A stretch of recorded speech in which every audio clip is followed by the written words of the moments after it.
এ দেখো আজকে আমাদের বাড়ি কী কী রান্না হবে। লাল শাক হবে, দেখো বাজার থেকে টাটকা টাটকা লাল শাক এনেছে। আর আমাদের বাড়ির জন্য লাল শাক খেতে সবাই খুব ভালোবাসে। আর হবে মাংস, এই দেখো এখানে আলু কেটে রেখেছে, দেখো মশলা এখানে রেখেছে। আর দেখো মা কী করছে।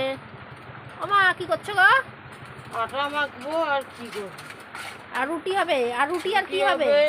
আর দুধ দুধ দিয়ে খাবো, চা খাবো। এ দেখো মা এখানে আটা মাখছে, দুধ দিয়ে রুটি দিয়ে খাবো।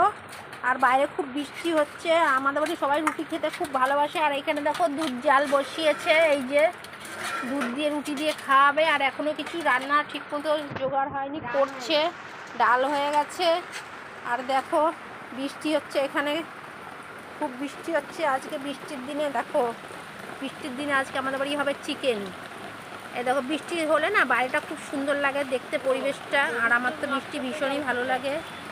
এই দেখো, আর আমাদের ওইদিকটা না জঙ্গল, জানো তো, এই জঙ্গলের মধ্যে ভীষণ মশা মাছির উৎপাত। তার মধ্যেই আমাদের থাকতে হয়, কী করবো, পরিষ্কারও করে না একদম। এই দেখো আমাদের রান্নার জায়গাটা কাঁচা, কিন্তু কিছু করার নেই। ছোট্ট জায়গাটা একটু অসুবিধা হয়, কিন্তু তাও কোনো ব্যাপার না, চালিয়ে নিতে হয়। এই দেখো সব কিছু জোগাড় করে এখানটা রেখেছে। দেখো মা এখানে রুটি করছে। এই পর্যন্তই আজকের ভিডিও। যদি ভালো লেগে থাকে প্লিজ সাবস্ক্রাইব করে দিও। টাটা।